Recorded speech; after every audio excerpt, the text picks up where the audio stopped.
Yo,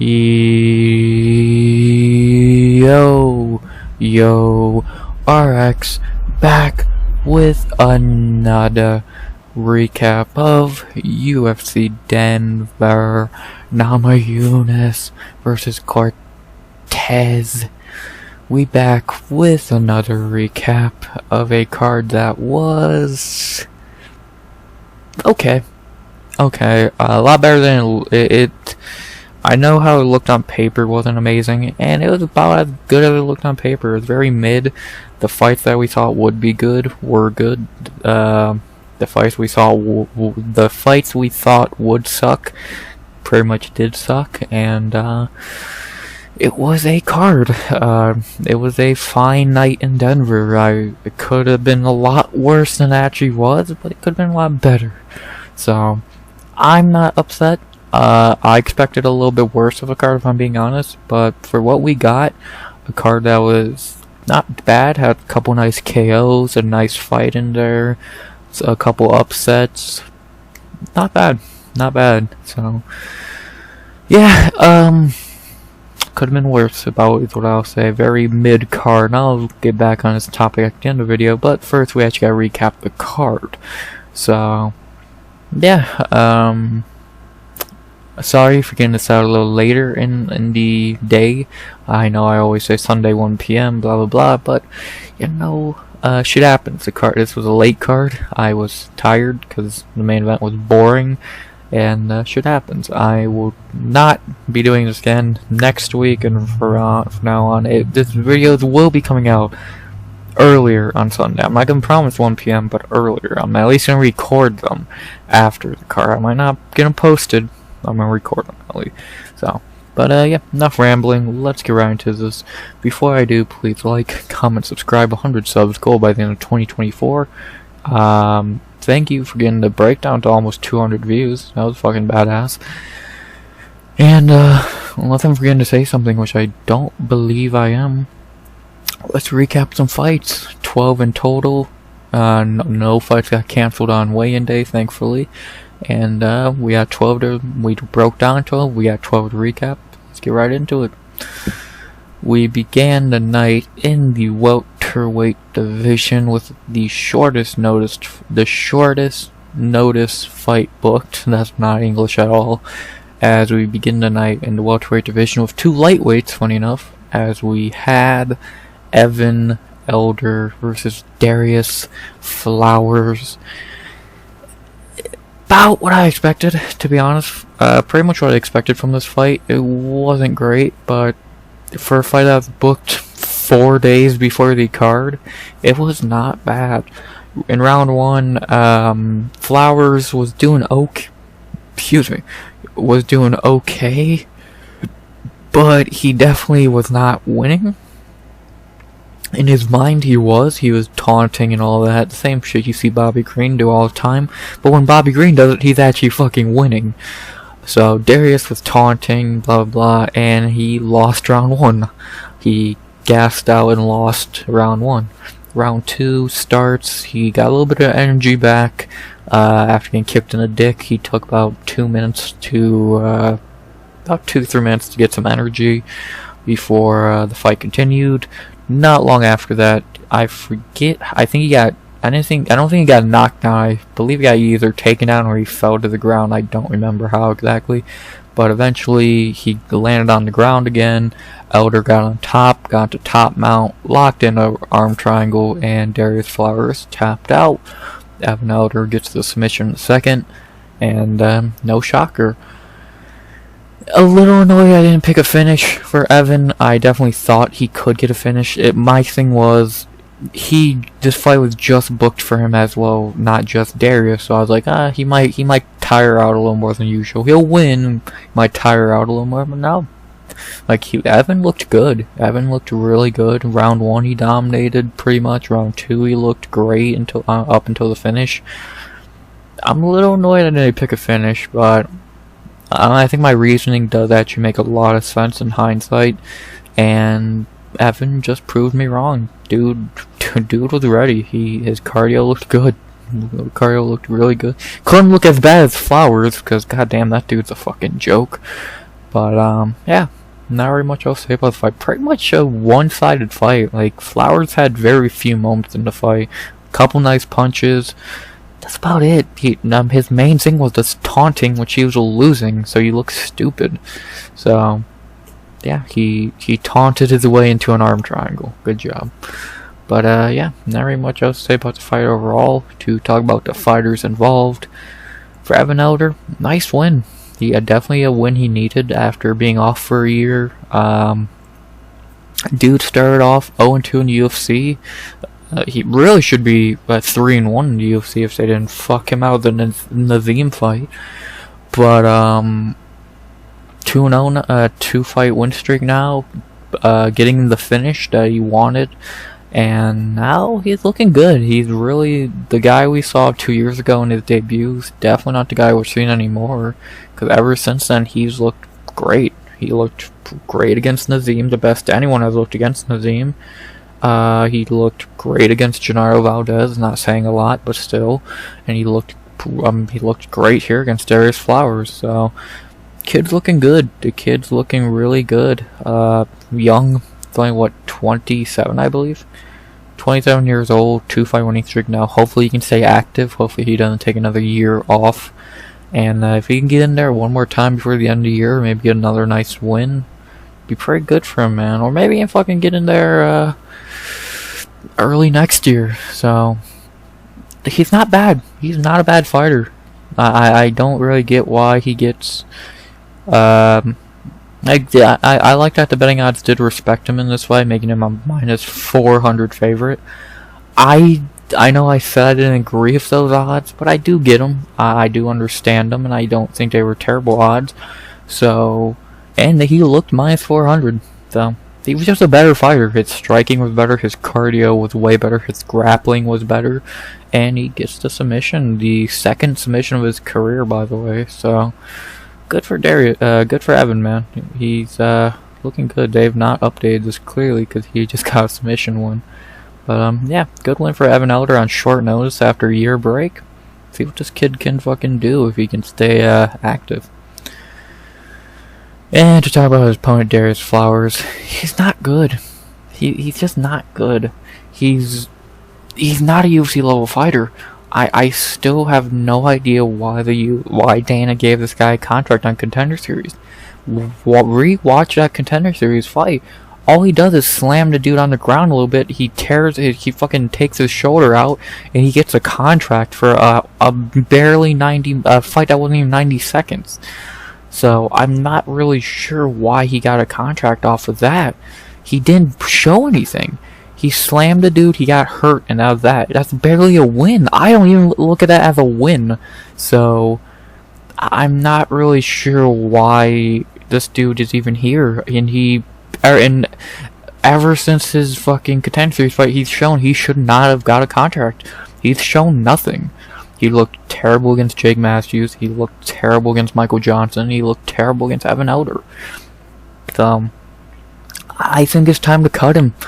Like, the only reason I could see him keeping Darrius around, because he took this fight on short notice, they could be like, oh, here, we'll give you one more try. But I think that's fucking corny. He took the risk of fighting again, knowing he had lost 2 in a row, and he lost. It's over. He's not UFC level caliber fighter. He has no cardio. His striking is very weak. His grappling, he has none. He's been submitted 6 fucking times. It's over. I really don't see the point of keeping Darrius Flowers around. He's not a UFC level caliber fighter, and he never will be. I get he's young, 25 years. My bad. I thought he was younger. 29 years old. Time to cut him. I can't really say much else besides that. He's just not a UFC caliber fighter. I can't say anything else. Only thing left to say now is who should they fight next. I probably don't have a fight idea here because Elder's probably going to go back down to lightweight, so I'm not really sure who they're going to give him down there. But on a 2-fight winning streak, there are some really nice names you could give him. He definitely deserves a pretty nice fight coming off now 2 in a row. Easily could be 3 in a row. So you could easily give him a pretty nice fight. I'm not sure who. But you could give him a lot of names. A lot of people need fights, and we'll see who they really give him. Hopefully it's a step up from Gennaro Valdez and Darrius Flowers, which ain't it's hard to get a step down from that, so hopefully Evan does get a step up. Dude's good.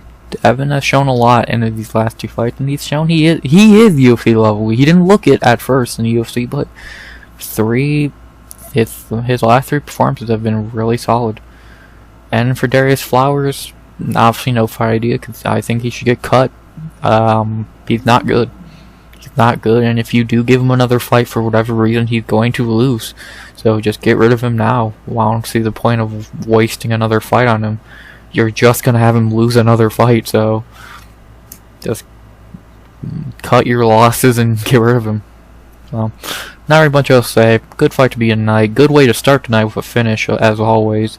And yeah, the only thing left to say is Evan Elder going back down to lightweight should get another pretty nice fight. No fight idea, but he should get a nice fight. And for Darrius Flowers, enjoy PFL, Bellator, regional scene, wherever he wants to go. So good win for Evan Elder to begin the night on short notice, as short notice as you can get.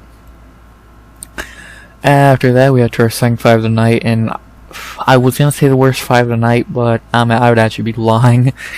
But yeah, this was easily the worst prelim. This fight was terrible.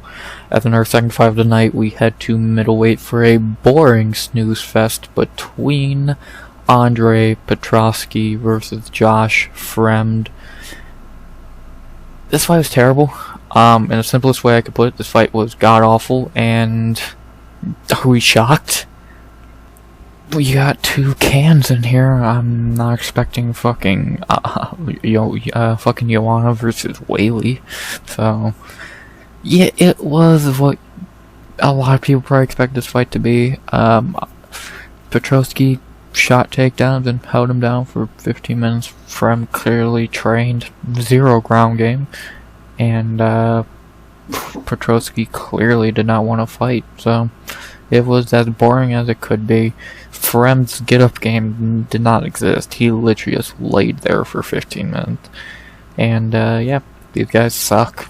Petroski's a joke. Fremd's a joke. Cut them both. No fight idea, because I don't care. Terrible fight. I expected better from Fremd, man. I gave him benefit of the doubt.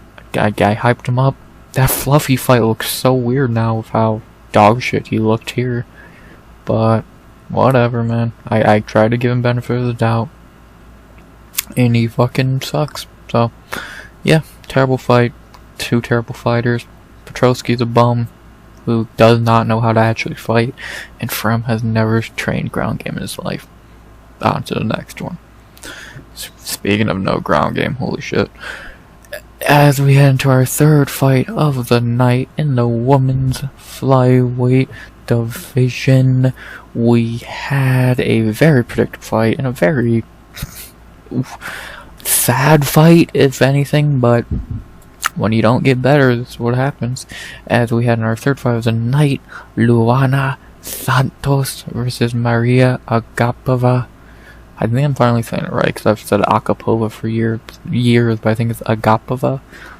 It's Agapova. Not like we're going to need to learn it anyway, because this is the last time we're ever going to see her on a UFC event. Long story short with this fight, they did a little bit of striking. Eventually Luana knocked Agapova down, and when it got into the grappling game, Agapova was lost like she always is, and then eventually Luana got on her back, locked in a rear naked choke, and Agapova tapped. 3.5 minutes in, easiest lock one of the easiest locks I've had all year. It was so easy to predict. When and part of me hates getting this fight right and as perfectly as I did, because I like Agapova. She has talent, but this was just too easy to pass up. Getting an easy, perfect, no less, a perfect first round submission prediction is too easy to pass up. And anyone who fucking anyone who picked Agapova or did not pick Luana Santos by finish, I don't know what you were thinking. So, especially in high altitude, this is the easiest prediction on the card. So, can't really say much else. To talk about the fighters, I want to talk about Agapova first. What happened? I'll tell you what happened. This is what happens to a fighter that never gets better. She's never gotten better as a fighter. She's always stayed the same good, but not good enough fighter. What is Agapova good at? She's a really good kickboxer. She has good power in his hand. She's really good at striking. She can get a submission, but it pretty much is not a club and sub. What is she bad at? Cardio. Grappling. Those are her two weaknesses. And in her last, why has she lost her last 3 fights? That exact reason. Cardio and grappling. She's not good when it comes to actually MMA. If this was kickboxing, Agapova is great. She like I said the same shit in the breakdown. And if the UFC was kickboxing, Agapova would be a great fighter. She'd be one of the best in the fucking division. But when you factor in this is MMA, where takedowns are a thing, grappling is a thing, you need cardio. She's not good. She's not good.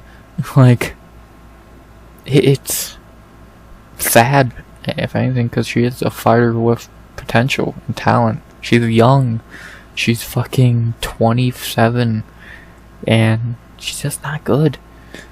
Plus, throwing inactivity into the mix, not fighting for 2 years, not getting better in those 2 years as I predicted.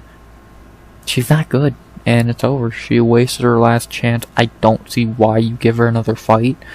She fucked it up. You did really good. You were really good at one point. Then this happened and it all came crumbling down. You beat Sabina Mazo. Good job. Who hasn't? L. Sorry, Agapova.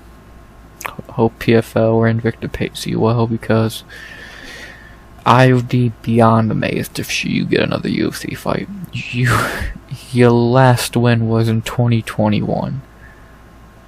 Come on. It's over. Simple as that. And talk about Luana Santos, she's good. She's actually pretty good. At 24 years old, fucking 3 wins in UFC now. She's actually pretty fucking good. Like, I know her wins ain't fucking amazing. One is Juliana Miller, Stephanie Egger, Mariya, Agapova. But how she's winning these fights are impressive. Running through Juliana Miller, finishing her in 4 minutes, dominating Stephanie Egger on the ground, which very few actually have done that. Dominating Mariya, Agapova, knocking her down, which was definitely not something I would have predicted, because I definitely thought her way of winning this fight was definitely going to be takedowns. So to knock her down as the lesser striker is an impressive one. She's good. She's a really good prospect. I'm not sure what weight class she's going to be staying at. I think flyweight might be her weight class, but bantamweight's a lot easier weight class. I'm guessing she's probably going to stay at flyweight. I don't see why she wouldn't. But, yeah, whatever weight class she's in, that's a really good prospect right there. So, we're going to see. I think Luana Santos is a very interesting prospect. Again, 24 years old, 8-1. See how far she can go, man. She has a lot of time and a lot of potential. See what she can do. Besides that, the only thing I have to talk about is fight ideas, and I really don't have one for this fight, because I don't know what weight class Luana's even going to be fighting at. If it's bantamweight, give her a good fight. If it's flyweight, which I'm guessing it's going to be flyweight, give her a good fight. Like, if it's flyweight, there's options. Gabriel Fernandez just want to fight. Montana De La Rosa just want to fight. JJ Aldridge just lost. Anthony Shevchenko might still be in the UFC. I think Courtney Casey might still be lying around. So, yeah, give her a decent fight. I'm not really sure who, but got options. Got a lot of options. We'll see what they do, man. So, yeah, got some real fucking options with Luana. Depending on the weight class, like I said, all depending on the weight class. So, we'll see what they do. I really can't even find a good fight idea that I'm that sold on, so I'm not really gonna give her one. So, but and for Agapova, cutter. How do you not? So she's better off in PFL or Bellator or Invicta. Go get a nice payday there to probably either fight cans or lose. So have fun. Not very much else to say about this fight. It was one-sided and pretty sad. So all I have to say is who should they fight next? Really don't got a fight here for Luana. I think she'll probably stay at flyweight. If that's the case, you got some options. And besides that, quick, easy lock of the night prediction. Correct. And yeah, not very much else to say. Good win for Luana Santos. Agapova, see you around. After that, we had to our fourth fight of the night, maybe the most impressive performance of the night. This or another prelim later on the card. As in our fourth fight of the night, we had to bantamweight for a very good fight that was again very quick and very impressive. As we have Montel Jackson versus Damon Blackshear. Wow, is really the only word I can say. There's not much to recap about an 18-second fight. They started fighting, and right off the bat, Montel threw a perfect 1-2 when Damon threw a leg kick, I believe, and knocked him out cold. It's 18 seconds, all Montel Jackson needs. Wow. I'm gonna just get right into talking about Montel Jackson because this dude's good. This dude is really fucking good. To do that to a really high level fighter like Damon Blackshear is impressive. You don't just do that to Damon Blackshear. Montel Jackson does. This guy's good. It's such a shame he's been so fucking inactive. He should already be a top 15 dude.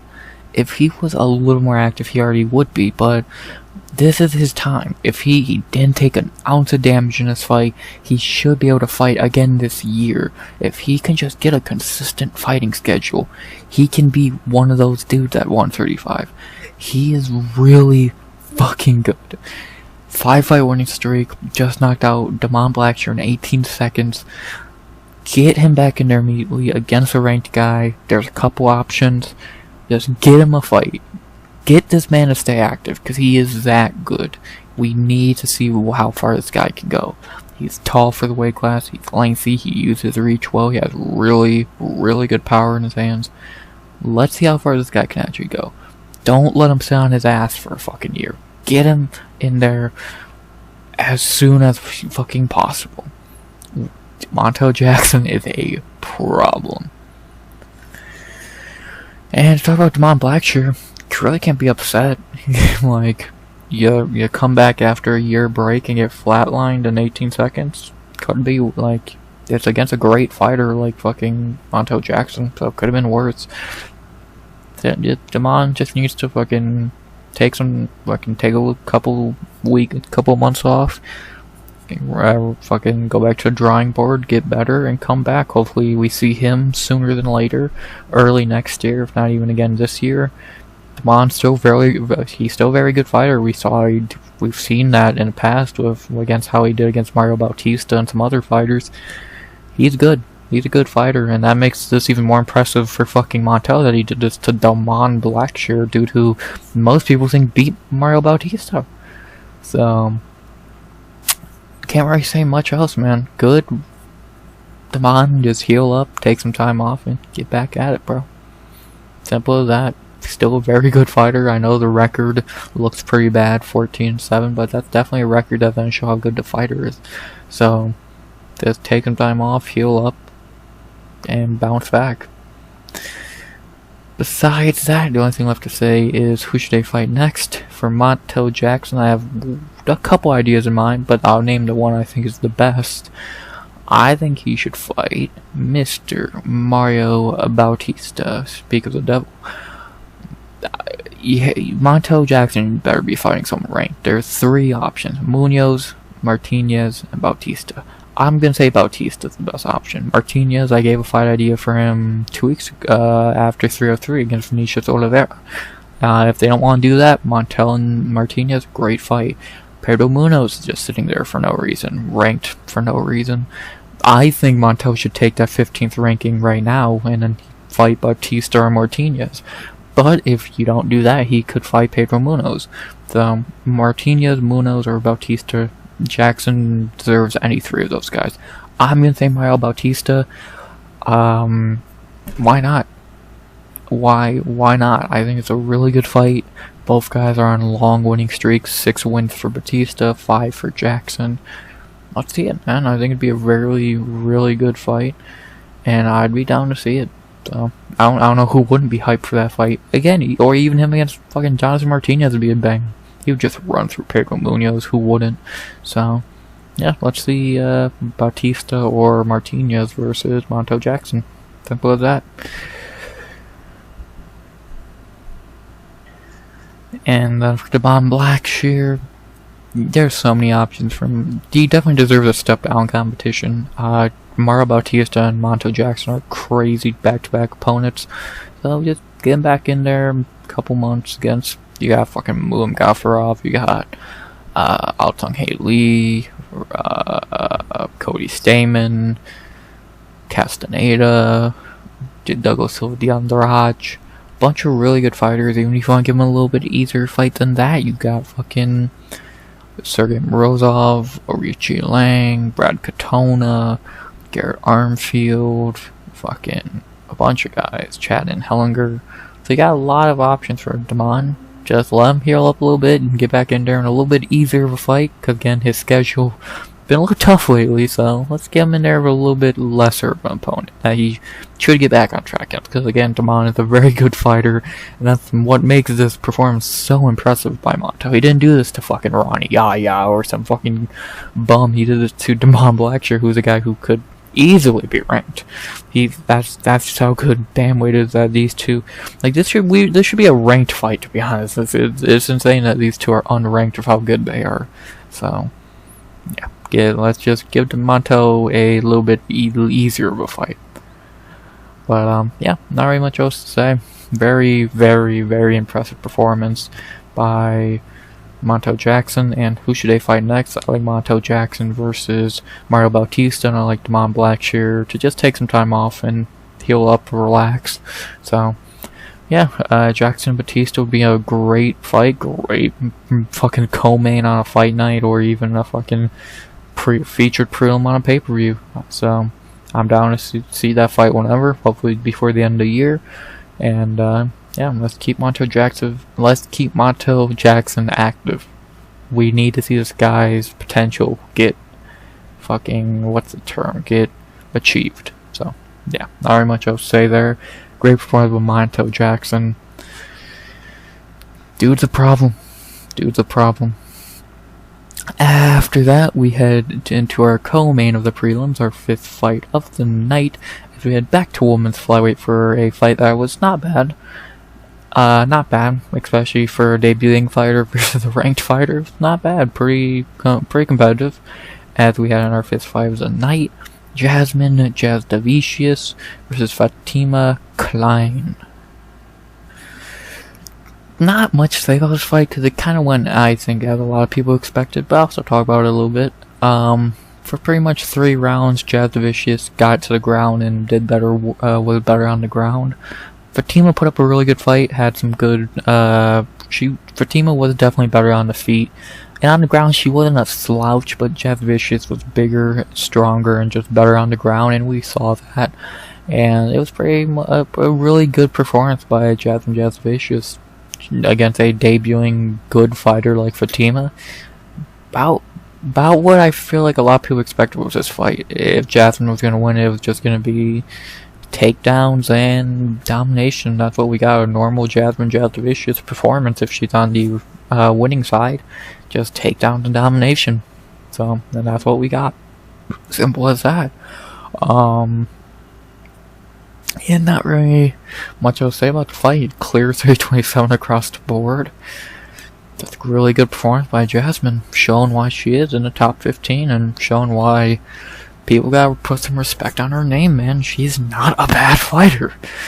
Her only losses in the UFC are to Natalia Silva, who's probably gonna get the belt sooner than later, and Tracy Cortez, which we'll talk about that later. Jasudavicius is a really talented fighter. She's great on the ground, good cardio. Her striking has much to be desired, but she's not a fucking pushover, and again, she's in the top 15 for a reason. So, let's fucking see her against a top 15 opponent, and see if she, like, I know what you're gonna say, oh, but she's never beat anyone top 15. She did beat Mariya Maverick, who was top 15. But I get her other wins are soft. Hansen, Fernandez, Keshwada, Kline. Sure, I get they're not fucking great wins. But what the fuck do you want her to do? Say no to an easy fight they're offering her? No, that's stupid. So, not very much to say. Let's get Jasmine a real fight to see how she actually does against more top 15 level competition like her. I get Fatima was a short notice replacement for Araujo, so I get it wasn't the UFC's choice to not do that. Actually, they tried to do it to begin with, so I get it. But I want to see Jasmine play a top 15 fighter and show if she was really that level. I think she is. I think she's a very talented fighter. I think she's like the red flag of her being 35 years old is definitely a red flag. But besides that, what the red flag? Her striking was a little bad. Shit happens. You don't need a striker when you get takedowns. So simple as that. Jasmine gets another win. To talk about her opponent, Fatima, she looked good. She looked good on short notice. She looked as good as she could against a top 15 fighter. What do you really want her to do? If you expect her to come out and win, you're a little insane. People really thought she was that good, though. They had her as a fucking favorite at one point on the betting odds. Give her time. She's 24, 22. She's 24 years old, 6-1. Give her time. Let her fucking get back down to her weight class. She's not even a flyweight, she's a strawweight.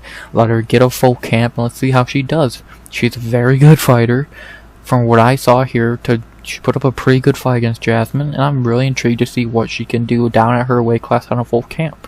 So, let's give her time to heal up. Again, hopefully we can see her back in there sooner than later in her weight class on a full camp against that's all I can really say.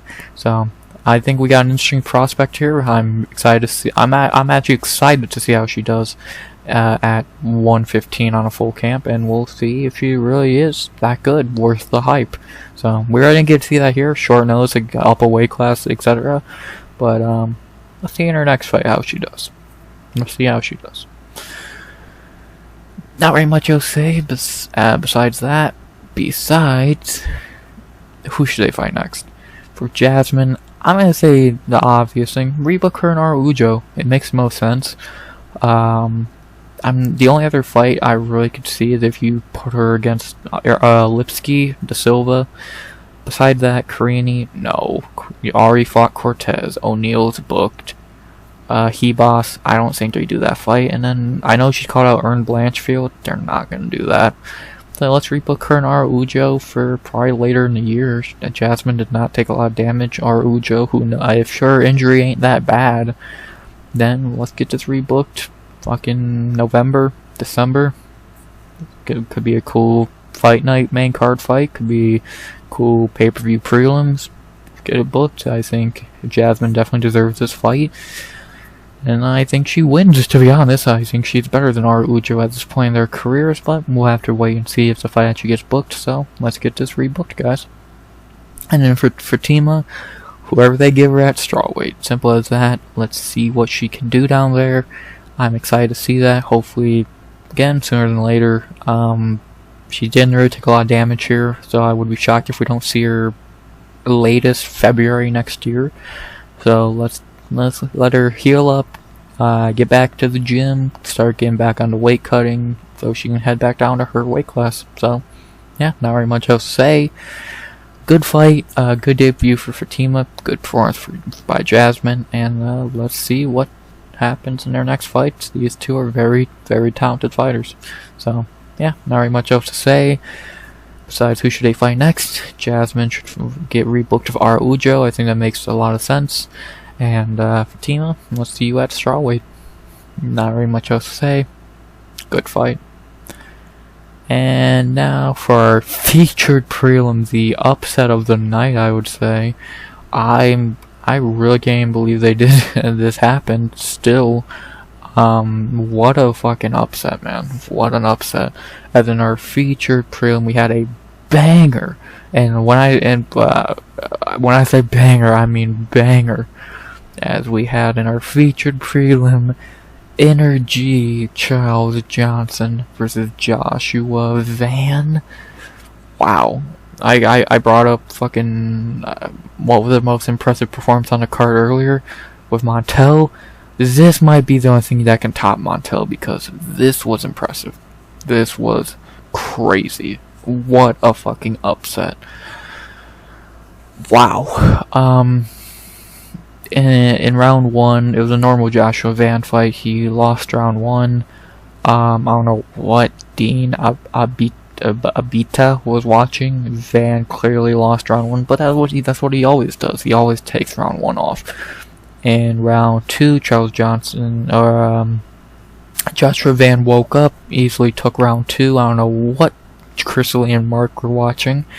Actually, it might have been better that this was a knockout, because these judges were fucking blind. And then round 3, Charles Johnson rocked Van and eventually landed a beautiful uppercut that sent Van down. Ref stepped in. Fight was over. I would have let the fight go a little longer. I think it was a little bit earlier of a stoppage. But yeah, Charles Johnson beats Joshua Van. Giant upset by knockout, no less. I don't even know what to say about Charles Johnson at this point. I don't even know what to say. Yeah, of course I gotta talk about Charles Johnson first, because, dude, what the fuck is going on with this dude?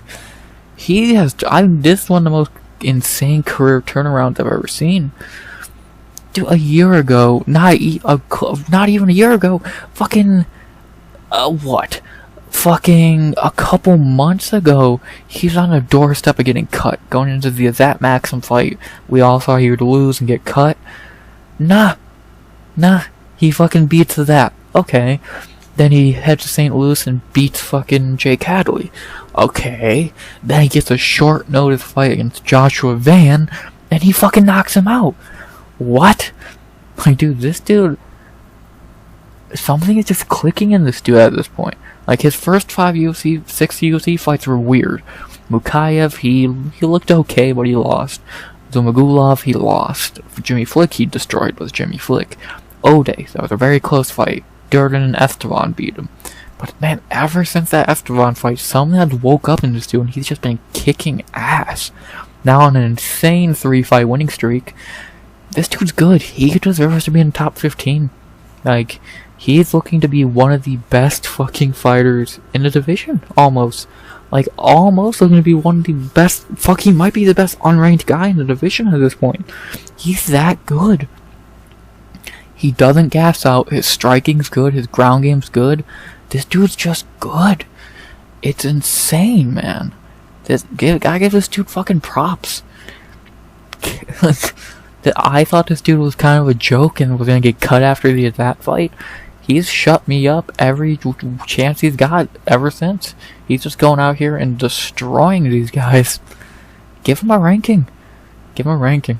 And I'll say it, he wins a Mukayev rematch. Cry about it, you know it's true.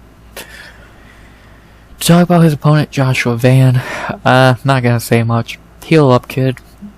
Shit happens. I hope stupid people don't call him a fraud. He lost to fucking a great fighter like Charles Johnson. Heal up, get better. He's 22 years old. Just let the kid heal up and get better. Simple as that.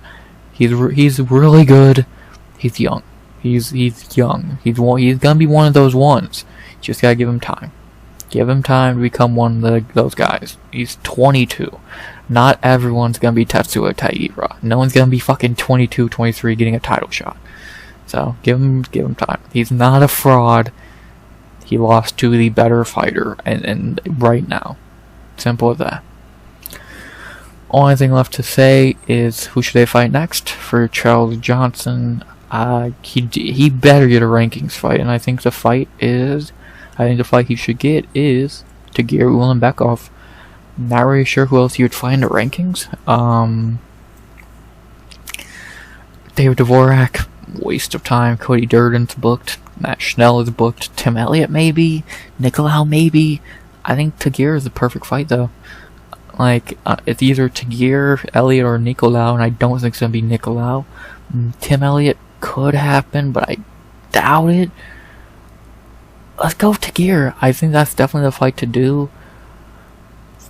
It's a big fight for Johnson, the fight he deserves after what he just did, and let's fucking do it. Why not? But let's see Charles Johnson versus Tagir Ulanbekov. Tagir got lucky he missed weight against Josh Van because he would have lost that. Let's have him fight fucking Charles Johnson. So I think Charles Johnson wins that fight. I think he fucking wins that fight pretty easily, by the way. So let's get Johnson and Tagir. Really, really good fight. And for Josh Van, like I said, take time and heal up. He could fight any number of guys. Fucking Carlos Hernandez. Fucking like give him a little bit of step down competition. Carlos Hernandez, Jimmy Flick, Jake Hadley. Any one of those guys. I think Hadley might be would not be a terrible fight. A fight that he should be able to just be a showcase fight for Van to get back on track. So I don't hate that fight. But again, you got Flick and Hernandez. Anyone you want, like any one of those guys, easy win for Van. So let's just get Van back on track after he takes some time off to get better. And let's see how the kid bounces back. He's still good. He just needs time. He just needs a little time. He lost to a better fighter. Simple as that.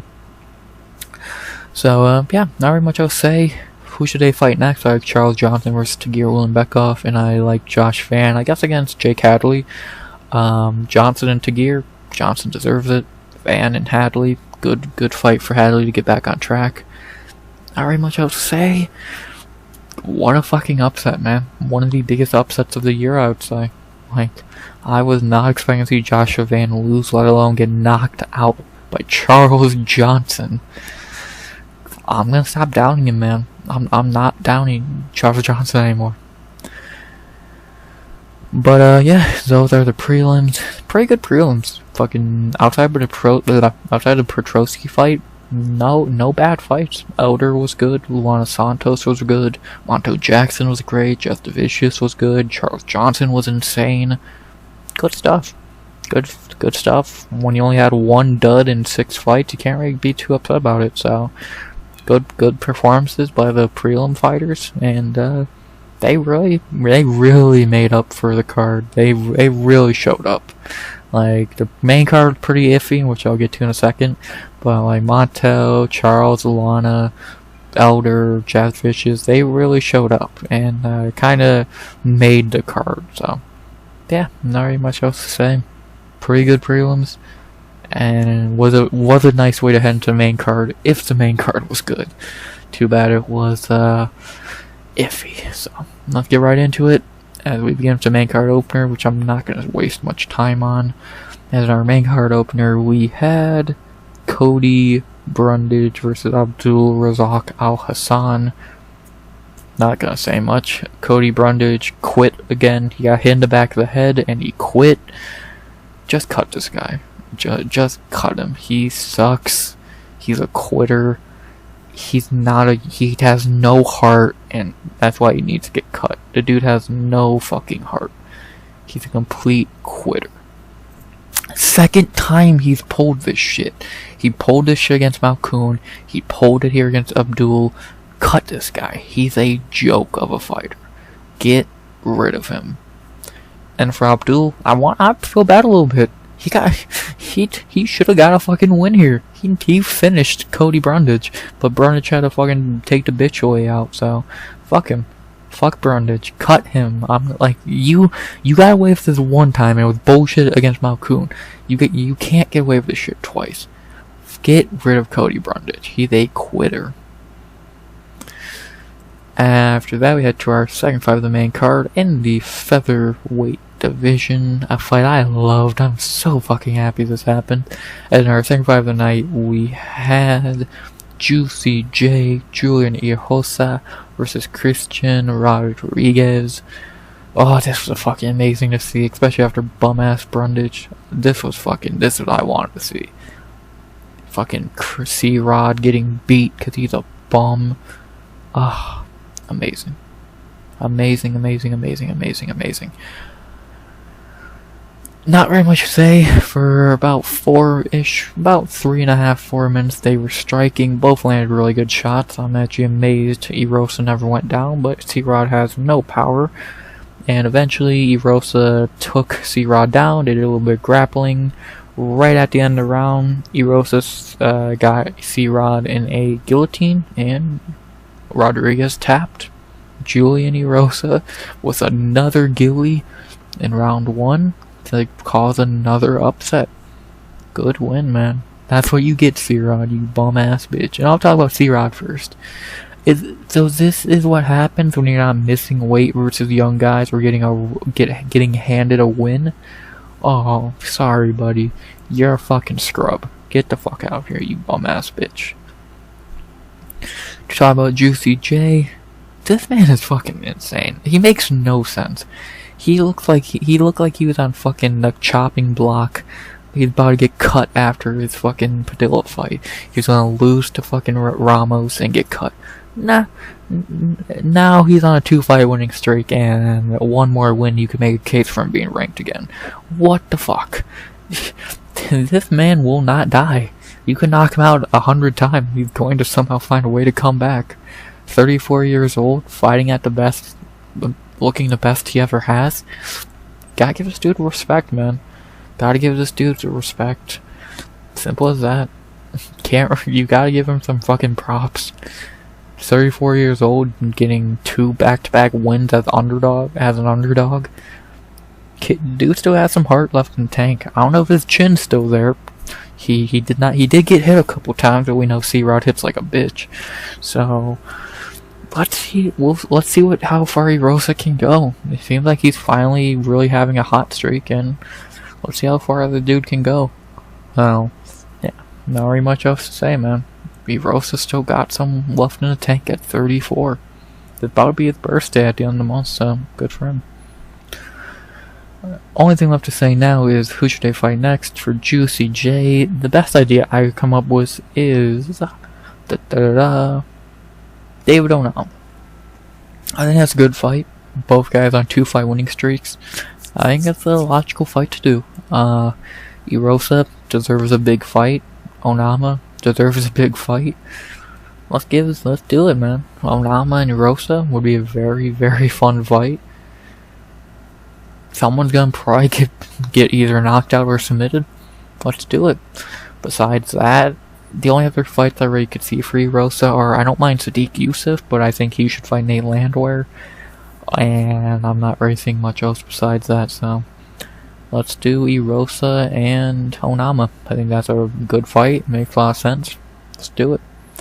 For C-Rod, I don't care. He sucks. Yeah.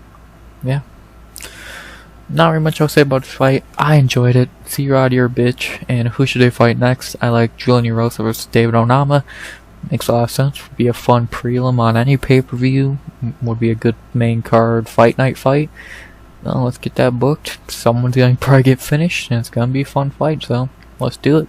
Juicy J and Onama. Sounds good to me. And just like Julian Erosa guillotine in the first round was really good in this fight. Good win for Erosa. Another underdog win for Erosa. Excuse me.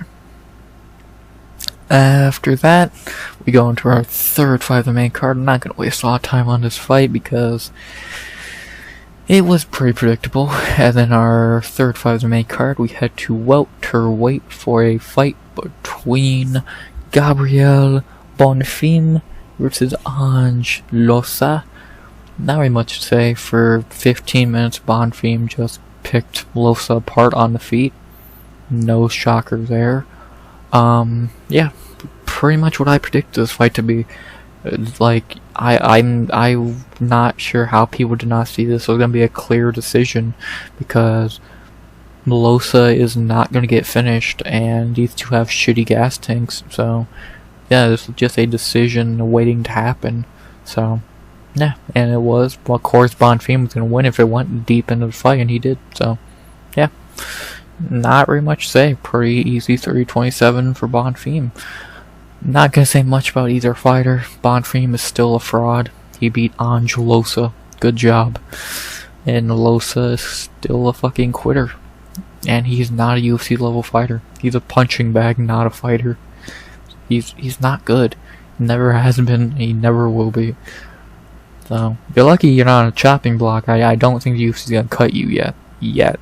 I think they'll give him another fight or two, and then he'll be gone. So Loosa's a joke. Simple as that. No fight either, because I don't care. And yeah, but the fraud beat the quitter, and no one cares. After that, we had a fight that was really good until it got ruined in the lightweight division, as we had a banger between John Silva versus Drew Dober. Pretty much what you expected from this fight. It was insane for the first 2 rounds. Silva was picking Dober apart, beating him up pretty badly, cut him open pretty badly. Beginning of the third, Dober's eye was pretty fucked up. His eyebrow was pretty much torn in half, and for some reason the doctor came in and stopped it. Shitty way to ruin a great fight. Super annoying, super bullshit, and just fucking, what a way to ruin a great fight. It's like, we're scared of a little blood now. Fucking pussy ass sport. Fucking pussy ass sport. I expect better from a sport where we are watching people fight in a goddamn cage.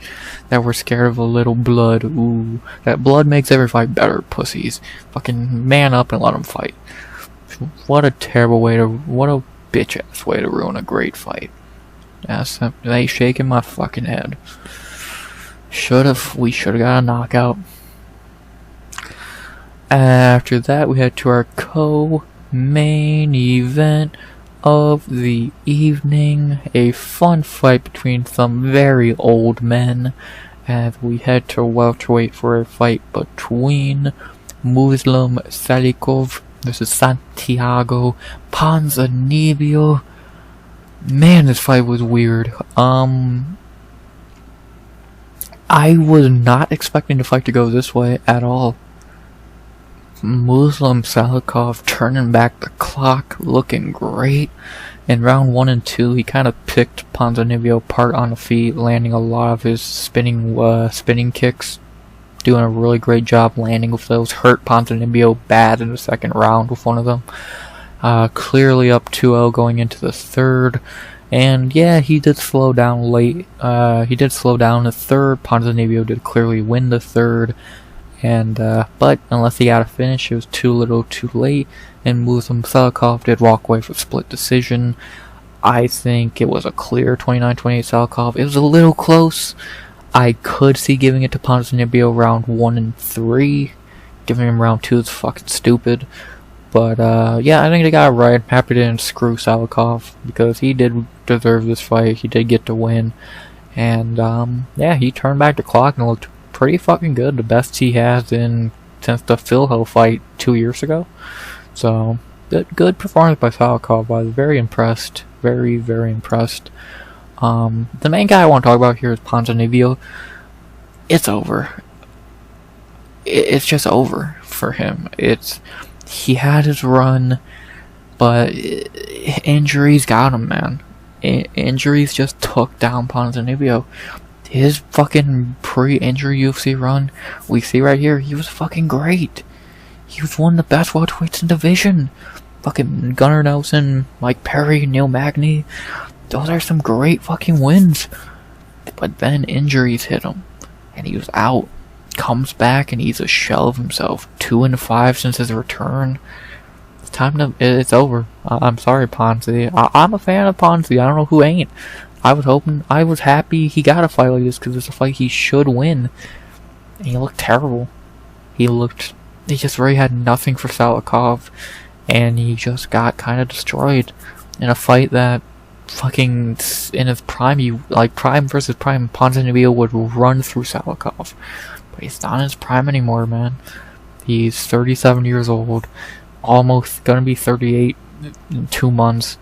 It's over. Maybe he can have one more UFC fight, but besides that, I don't want to see him fight him much more. He's so old and he's so washed. It's a shame what his career has become. He got screwed out of a prime pretty much because of injuries. Kind of the beat like Gunnar Nelson like. It's a shame. It's a real shame. But he's gonna be one of those what ifs. Ponzi's definitely gonna be one of those what ifs that we talk about of what if he never got injured, what if blah blah blah blah blah blah blah. So it's a shame he's gonna be one of those, but what the fuck can you do, man? Injuries happen. It's a fucking shame in the sport. But yeah, prime Ponzi was special. 2-5 Ponzi is just sad. Sorry, Ponzi. Talk about his opponent, Muslim Salikhov. Good for him, man. Good for Salikhov getting back on track. He's not a complete pushover at this point of his career, but he's not fucking. He should not be fighting much longer. If he retired right here, I would have been happy because at 40 years old, this is probably gonna be one of the last wins he's gonna get. Good win for him though. Good win for him. He looked, and it's not like a win he looked bad in. He won this fight. He won the first and second. He looked good. He still has some speed in his kicks and his striking. He looked good. Looked way better than I thought he would. So good for him, man. Good for Muslim Salikhov. He really showed up and showed out here in the fight where he was a big underdog. Good for Salikhov, man. 40 years old, still racking up W's. It's hard to fucking say anything else besides that, man. Good for him. Only thing I have to say now is who should they fight next for Muslim Salikhov. I really like the idea of him versus another old man, because I think that's the fight you should be doing with him. Let's see him fight Mr. Dirty Bird Tim Means. I think that's a good fight. The two 40-year-olds of the division. I think that would be a very interesting fight to see how that goes down. I think that could be another win for Muslim, to be honest. 40-year-old versus 40-year-old. I would like to see that. I would like Tim to fight either one of these guys, either Santiago or Muslim, and I think Muslim would be a good fight for. I think Muslim deserves, but I think that makes a lot of sense to see Dirty Bird fight Salikhov. So let's see that, man. I think that'd be a good fight. The two 40-year-olds, book it. And for Santiago Ponzinibbio, I don't know if he wants to have one more fight, which I'm guessing he does. I doubt he's gonna retire. There's right no old dudes left in the division for him to fight. So give him a pretty soft opponent. Give him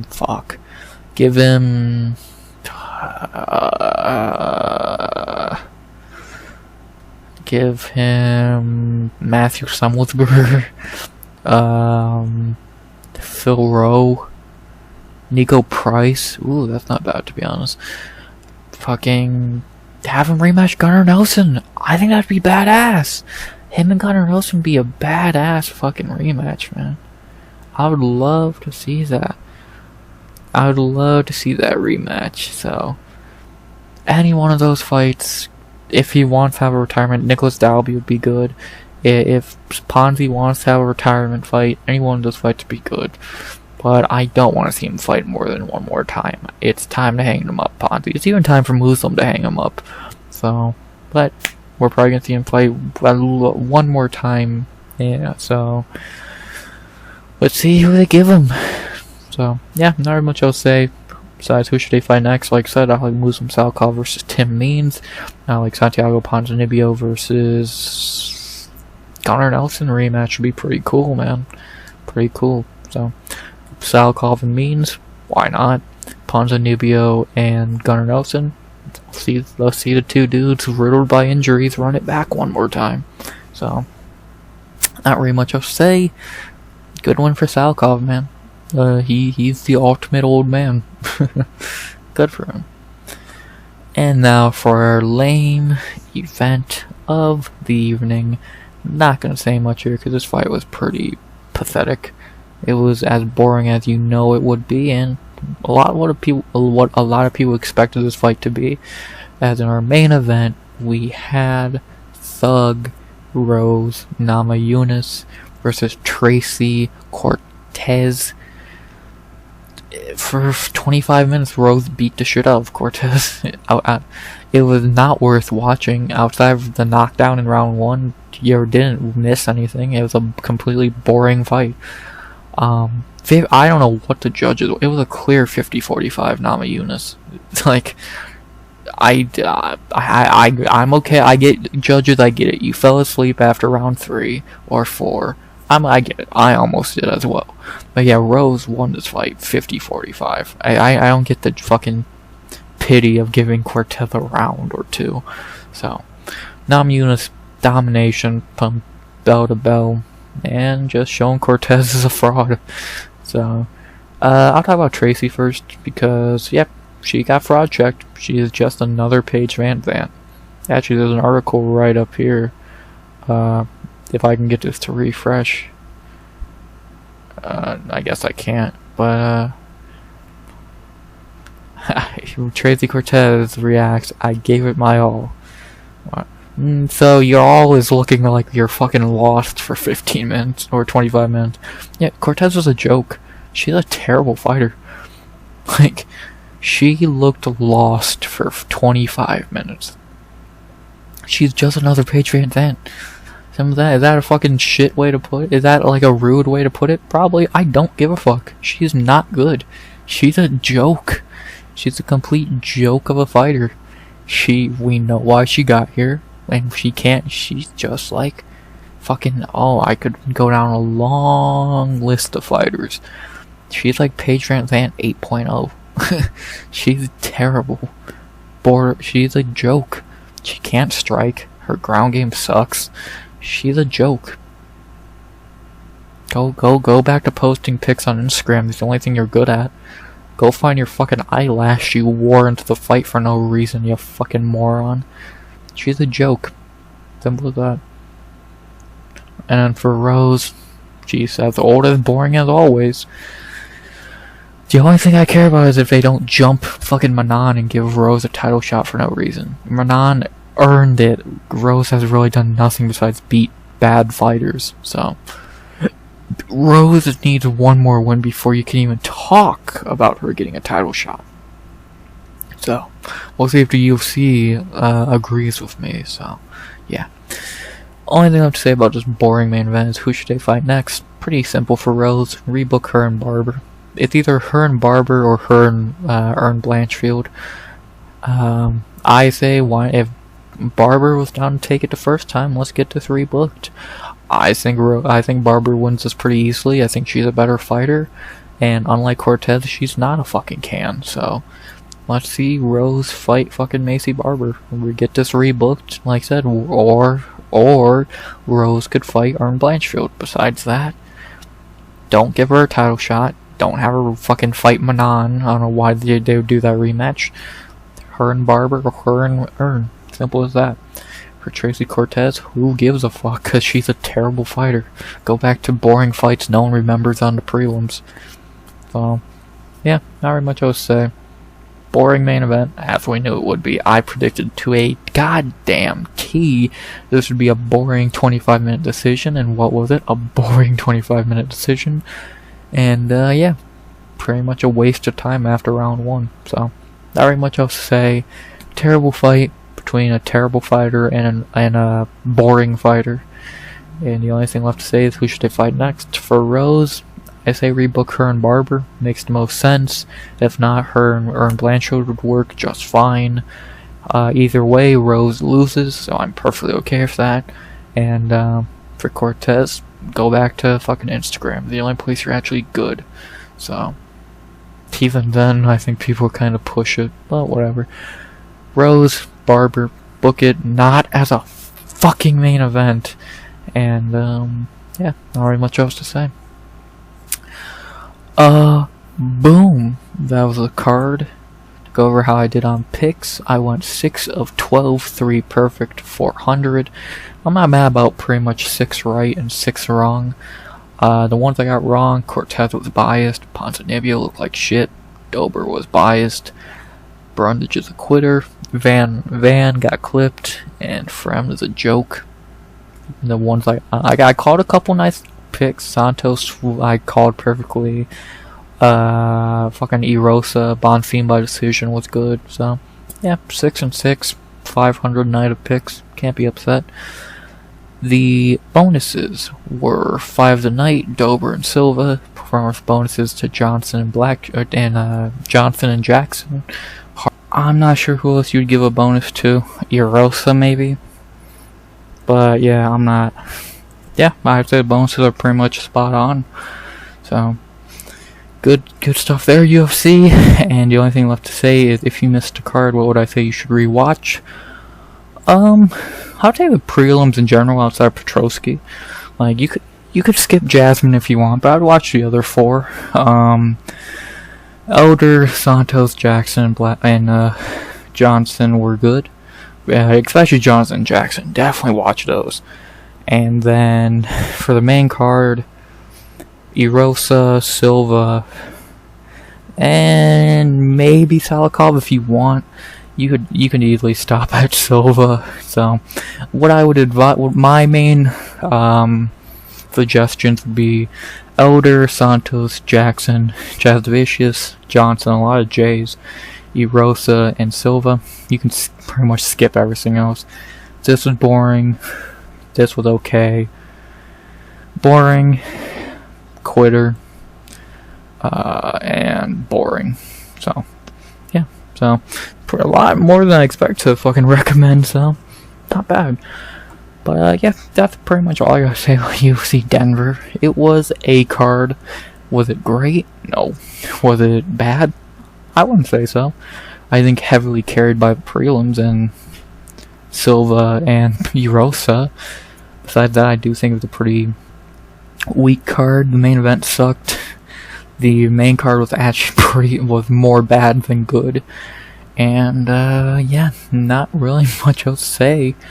Better than expected, but I had low expectations. So I almost as low of expectations as I have for next week. UFC Vegas 94. Maybe I'm reaching on that number. I know it's in that ballpark. But yeah, in UFC Vegas 94. Lemos versus Jandiroba. Ooh, good fight. Shit main event. One of the worst cards of the year. Maybe the worst card of the year on paper. There's really nothing to be excited about on that card outside of maybe the Korean Superboy being back against Bill Algeo. That's amazing. The rest of the card, it's going to be a tough one to watch.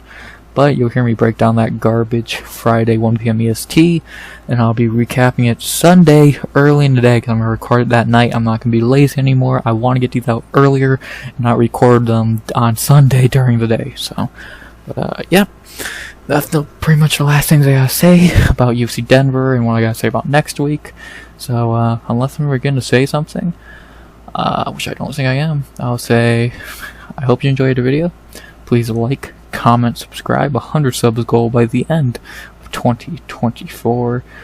And as always, unless I'm going to say something, nah, I think I'm good. RX out. Good vibes only and always.